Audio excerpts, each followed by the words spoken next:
διαδρομή. Σιγά σιγά και τα ίδια λόγια εδώ. Τι θα κάνεις. Πώς θα κάνεις διαφορετικά. Πού να κάνεις διαφορετικά, τι θα κάνεις.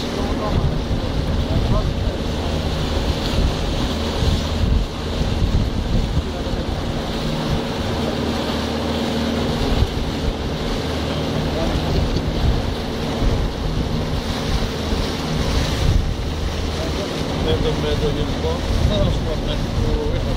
Μας ζήτησε ένα στίγμα. Το στίγμα δεν βάζουμε. Το συνδυάσουμε σαν... Μπορούμε να κάνουμε μια εκπαίδευση από πέρυσι, που πήγαμε στο καταφύγιο.